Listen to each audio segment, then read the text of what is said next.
Testing. 1, 2. Okay. How ridiculous is this shirt, by the way? Pulled this out of the closet today.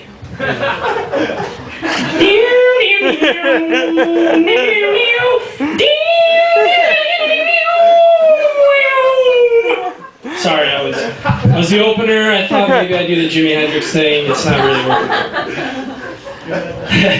So,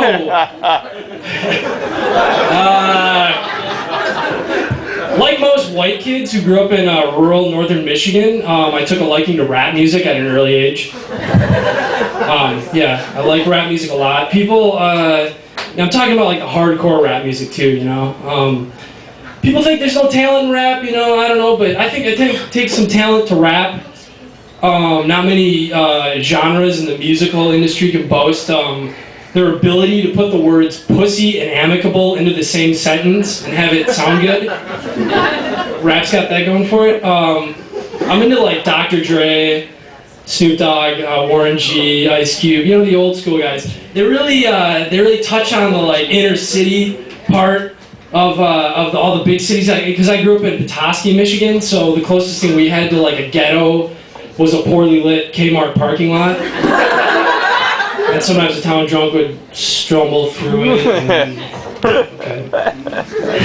So I moved to Chicago, and it was really the first time that I saw like projects, and it was kind of intriguing to me. You know, it was kind of like two worlds colliding. I came, this small town. I was listening to rap music. I see the projects that these guys are talking about, and it's funny because I was thinking about it like. All these people that moved to Chicago, they rave about the bar scenes, how fun it is, and on the beach, and the downtown's beautiful at night. I'm like, yeah. I live up the street from Cabrini Green. That's awesome. I mean, Candyman was filmed there. Oh yeah, the Bulls. Yeah, they're fun to go. Did you know they play across the street from the Henry Horner Homes? Crazy.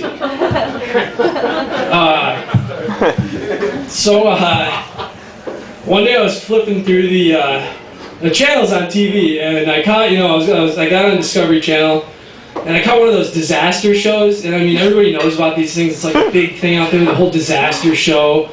And they show some big storm tear apart a city. And the one that really stuck with me was a show about this giant tornado that's gonna hit Chicago. And it was like the guy that was narrating it. He was like a masochist, like he was enjoying it. He's like, it's not a question of if, but when this giant mega killer tornado will hit. And I'm like, he's like, it could happen, maybe not tomorrow, maybe not next week, maybe not in 5 years, but definitely in 6 years. And I'm like, Jesus Christ, I'm like looking out my window like, okay, there's a little bit of clouds, I think we're all right.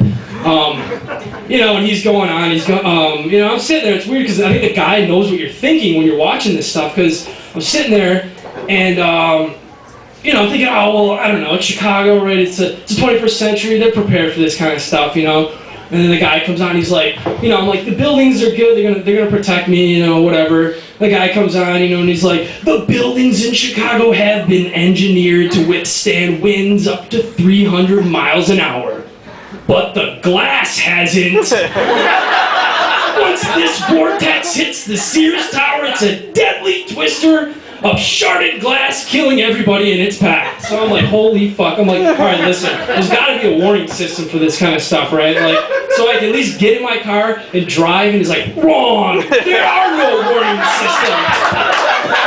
In fact, the first people to get killed are the ones in their car on Lakeshore Drive trying to get out of the city. So I'm like, fuck that then. The guy, he tries to end the show kind of on like an up note, but he can't. It's like he's trying so hard to do it.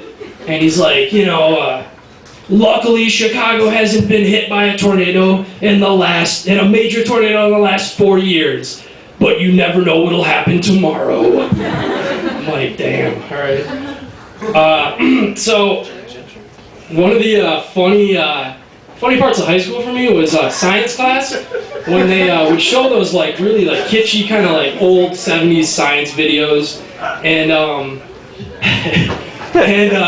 it was always like it was always just some really nerdy scientist guy who would do the introduction, And it was the bad graphics and everything, but this guy was the most unenthusiastic person you would want to have like introduce your video. And like, I shit you not, this one guy sounded like this. So here's my like scientist guy kind of introducing like this video that my science teacher would play for us over and over. He'd be like, "Hello and welcome to Science World. Science is everywhere. It's beautiful. You can use it to test anything. For instance, this white powder in my hand. Chemical composition tests would say if it is the purest of China white, or perhaps just merely the excrement of 1,000 gypsy moths. Science! Yeah. We're all just like sitting in the class like, what the fuck is this? So I'm kind of a competitive person, but my competitiveness comes out like at the dumbest times, like when I'm playing video games, you know? And I don't even have to be playing another human being. It could just be me playing basketball against a computer. And I'm like sitting on my couch playing, and I'm like, you know, it's in the middle of a season, and I'm like, fuck, make the fucking shot, Arenas, god damn it. That's it, you're benched. We're having a Sunday practice, I can't take this shit anymore. And the thing that pisses me off is I'm like yelling at the computer. It's this little box that I spent, you know, like $300 on, and the thing just can determine the game for you, right? It has the refs in its pocket. I mean, it's got the refs bought off, you know? I'm like, fucking make the call, what the hell, ref? Oh, this is bullshit, I can't take this anymore. But these games, they're just getting more realistic, you know? Like Madden, you know, you can fire yourself in Madden as head coach. That's pretty surreal. I mean, like, you know, I'd be sitting there, and it's like the end of the season. I'm usually in my underwear, and it's like the end of the season, and like little box comes up, you know, and it's like, would you like to renew your 3-year contract? And I'm sitting there like contemplating. Oh shit. Maybe we did make the playoffs, but we had some disciplinary problems. I don't know. We missed some of those trades. I'm gonna say no. I think at this point in my video game career, I think Atlanta sounds like a better fit for me. Let's see if we're looking. But yeah, video games, I mean, they've been around so long in our culture that we're now having like anniversaries for them. I was looking at this article, and it was like it was about the 25th anniversary for like Tetris, you know? And I kind of skimmed through it, and I caught that the creator of Tetris is from like the Ukraine. And I kind of thought, well, that's perfect. I mean, only a place like the Soviet Union would come up with a game like Tetris, you know? And I thought, well, it'd be funny to hear an interview with this guy, the creator of Tetris, you know? And he's like, you know, like, how'd you come up with this idea for, you know, one of the most sought-after games, you know, in video game history? Oh, at the time, I was a computer programmer for Khrushchev. I was working very long night, and I sat in my one-room flat, drinking vodka, listening to the Chernobyl moths banging against my window. And I stared at brick wall for many hours. I began to form geometric shape from brick on wall. It was only then that I realized if I could get this on the computer, it could be extraordinarily fun.